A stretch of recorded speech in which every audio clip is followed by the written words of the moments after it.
Hello everyone, welcome back to Awesome JK YouTube channel. বন্ধুসকল আজিৰ ভিডিঅ'টিত আমি আপোনালোকৰ আগন্তুক অনুষ্ঠিত হ'ব লগা গ্ৰেড 3 আৰু গ্ৰেড 4 পৰীক্ষাৰ বাবে প্ৰয়োজন হোৱা কেইটামান অতিকৈ গুৰুত্বপূৰ্ণ প্ৰশ্ন আলোচনা কৰিম। এই প্ৰশ্নসমূহ কেৱল গ্ৰেড 3 গ্ৰেড 4 পৰীক্ষাৰ বাবে নহয়, আপোনালোকৰ SSC বা আসাম পুলিচৰ যিকোনো ধৰণৰ পৰীক্ষাৰ বাবে অতিকৈ সহায়ক হ'ব পাৰে। সেয়ে ভিডিঅ'টো শেষলৈকে ভালদৰে চাই থাকক। আজি ভিডিঅ'ৰ প্ৰথম প্ৰশ্নটো হৈছে Which of the following states has the largest number of national parks? তলৰ কোনখন ৰাজ্যত সৰ্বাধিক ৰাষ্ট্ৰীয় উদ্যান আছে? Correct answer is option C, Andaman and Nicobar.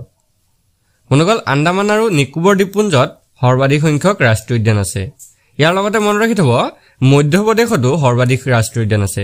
কিতাপ যদি আপোনালোকৰ পৰীক্ষাত প্ৰশ্নত মধ্যপ্ৰদেশটো দিয়া থাকে অপচনত তেনেহলে আপোনালোকে মধ্যপ্ৰদেশটোত কাৰেক্ট দি দিব। Next question to hoise when did India win a gold medal in football in an international tournament last? Bharote joa ketia antarashtriyo protiogitat footballot swarno padak labh korisil? Correct answer to option B 1962 Jakarta Asia. Bondukol bharote 1952 sonot prothom antarjatik football protiogitat swarno padak labh korisil aru ontim বৰ্তমান লৈকে 1962 চনত স্বৰ্ণ পদক পাইছিল। Next কোৱেশ্চনটো হৈছে who was the first test centurion in India cricket? Bharat ক্ৰিকেটৰ প্ৰথম টেষ্ট সেঞ্চুৰিয়ান কোন আছিল?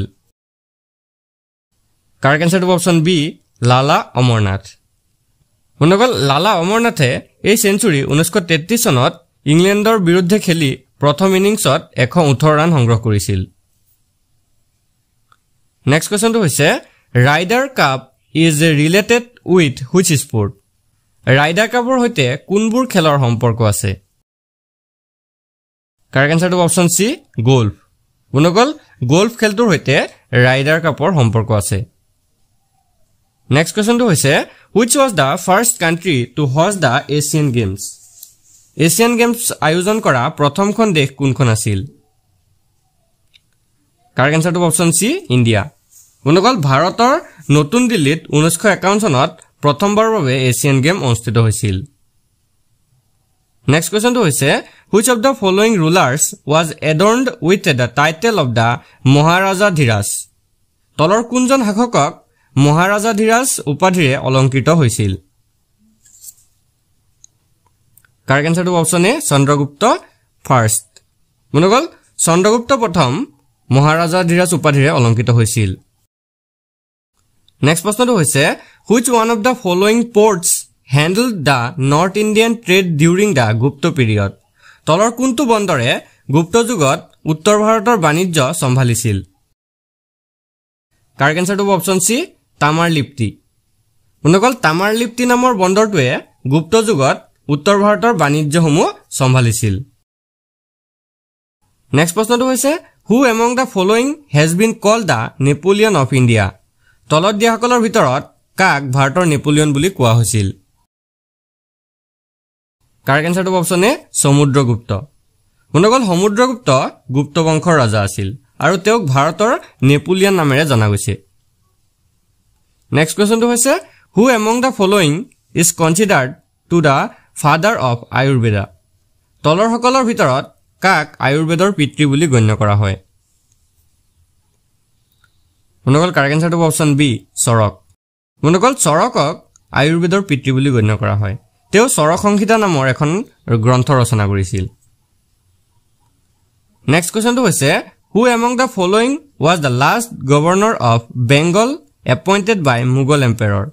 তলৰ সকলৰ ভিতৰত মোগল সম্ৰাটে নিযুক্তি দিয়া বংগৰ শেষ ৰাজ্যপাল কোন আছিল? Correct answer to option D Murshid Quli Khan. বন্ধুসকল মোগল সম্ৰাটে নিযুক্তি দিয়া শেষ বংগৰ ৰাজ্যপালজন আছিল মুৰ্শিদ কুলি খান। নেক্সট কোৱেশ্চনটো হৈছে which one of the following saints name is associated with শিৱাজী?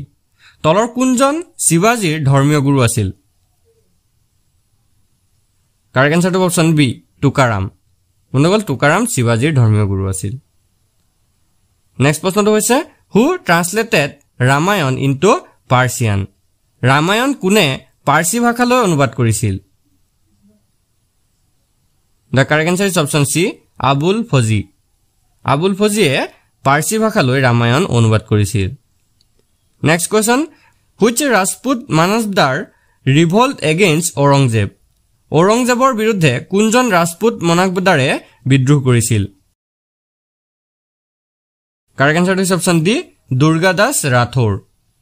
শুনগল ৰাজপুত মনাসদাৰ দুৰ্গাদাস ৰাথোৰে ঔৰংজেবৰ বিৰুদ্ধে বিদ্ৰোহ কৰিছিল।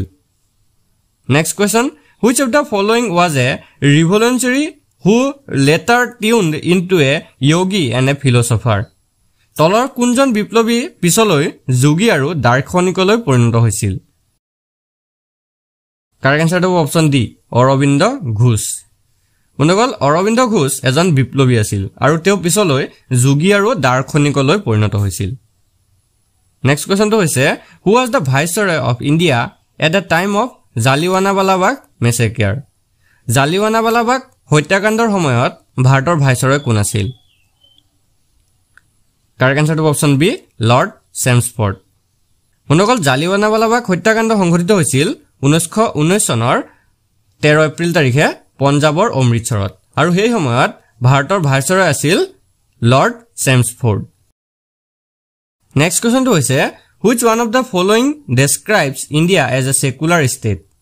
তলৰ কোনখনে ভাৰতক ধৰ্মনিৰপেক্ষ ৰাষ্ট্ৰ বুলি বৰ্ণনা কৰিছে? The correct answer is option D, preamble of the constitution. বন্ধুসকল ভাৰতীয় সংবিধানৰ প্ৰস্তাৱনাখনে ভাৰতক ধৰ্মনিৰপেক্ষ ৰাষ্ট্ৰ বুলি বৰ্ণনা কৰিছে। Next প্ৰশ্নটো হৈছে which organization gave the slogan India for Indians? ভাৰতীয়ৰ বাবে ভাৰত এই স্লোগানটো কোনটো সংগঠনে দিছিল? ইয়াৰ কাৰেক্ট আনসাৰটো হৈছে অপচন বি, আৰ্য সমাজ। আৰ্য সমাজে ভাৰতীয়ৰ বাবে ভাৰত এই স্লোগানটো দিছিল। Next question, who is called the iron man of India? ভাৰতৰ লৌহ মানৱ বুলি কাক কোৱা হয়? কাৰেক্ট আনসাৰটো অপচন এ, চৰ্দাৰ পেটেল। চৰ্দাৰ বল্লভভাই পেটেলক ভাৰতৰ লৌহ মানৱ বুলি জনা যায়। Next question, where was the first round table conference held? প্ৰথম ৰাউণ্ড টেবুল সন্মিলন ক'ত অনুষ্ঠিত হৈছিল? কাৰেক্ট আনসাৰটো হৈছে অপচন বি, ইন লণ্ডন। প্ৰথম ৰাউণ্ড টেবুল সন্মিলনখন লণ্ডনত অনুষ্ঠিত হৈছিল। Next question, who called Mahatma Gandhi অধনগ্ন ফকীৰ? মহাত্মা গান্ধীক কোনে অধনগ্ন ফকীৰ বুলি অভিহিত কৰিছিল? কাৰেক্ট আনসাৰটো অপচন সি, চাৰ্চিল। উইনষ্টন চাৰ্চিলে মহাত্মা গান্ধীক অধনগ্ন ফকীৰ বুলি অভিহিত কৰিছিল। Next question, in which year Shri Saadullah's ministry form? কোন চনত ছাৰ ছাদুল্লাৰ মন্ত্ৰালয় গঠন হৈছিল? কাৰেক্ট আনসাৰটো হৈছে অপচন সি, 1937। 1937 চনত ছাৰ ছাদুল্লাৰ মন্ত্ৰালয় গঠন হৈছিল। নেক্সট কুৱেশ্যনটো হৈছে by which road did Muhammad bin Bakhtiyar Khilji came and invade Kamrup? Muhammad bin Bakhtiyar খিলিজিয়ে কামৰূপত কোনটো পথেৰে আহি আক্ৰমণ কৰিছিল? কাৰেক্ট আনসাৰটো option D, Tibet. Muhammad bin Bakhtiyar খিলিজিয়ে তিব্বতৰ পথেৰে কামৰূপত প্ৰৱেশ কৰি আক্ৰমণ কৰিছিল। নেক্সট কুৱেশ্যনটো হৈছে which of the following animals was used as royal symbol of the ancient king of Kamrup? প্ৰাচীন কামৰূপৰ ৰজাৰ ৰাজপ্ৰতীক হিচাপে তলৰ কোনটো প্ৰাণী ব্যৱহাৰ কৰা হৈছিল? Correct answer is option D, elephant. শুনকল প্ৰাচীন কামৰূপৰ ৰজাৰ ৰাজপ্ৰতীক হিচাপে হাতী জন্তুটো ব্যৱহাৰ কৰা হৈছিল। নেক্সট কুৱেশ্যনটো হৈছে which Kamrup king made friendship with Harshavardhana? কোনজন কামৰূপ ৰজাই হৰ্ষবৰ্ধনৰ লগত বন্ধুত্ব কৰিছিল? ইয়াৰ কাৰেক্ট আনসাৰটো হ'ব অপচন এ, ভাস্কৰ বৰ্মন। কামৰূপ ৰজা ভাস্কৰ বৰ্মনে হৰ্ষবৰ্ধনৰ লগত বন্ধুত্ব কৰিছিল। নেক্সট প্ৰশ্নটো হৈছে which famous temple is build during the reign of Salastambha dynasty? Salastambha বংশৰ দিনত কোনটো বিখ্যাত মন্দিৰ নিৰ্মাণ কৰা হয়? কাৰেক্ট আনসাৰটো হ'ব অপচন বি, শ্ৰী মহাভৈৰৱ মন্দিৰ। বন্ধুসকল শালস্তম্ভ বংশৰ ৰাজত্বকালতে শ্ৰী মহাভৈৰৱ মন্দিৰটো নিৰ্মাণ কৰা হৈছিল। নেক্সট কুৱেশ্যনটো হৈছে which king honoured Bhaskar Varman at a conference held at Kannauj? কোনজন ৰজাই কনৌজত অনুষ্ঠিত এখন সন্মিলনত ভাস্কৰ বৰ্মনক সন্মান জনাইছিল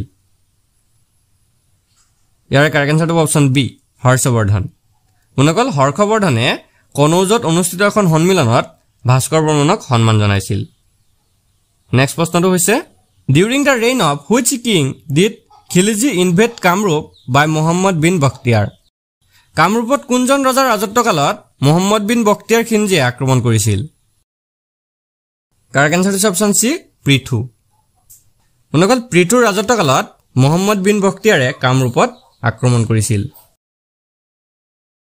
নেক্সট কোৱেশ্চনটো হৈছে what was the first Assamese daily newspaper প্ৰথম অসমীয়া দৈনিক বাতৰি কাকত কি আছিল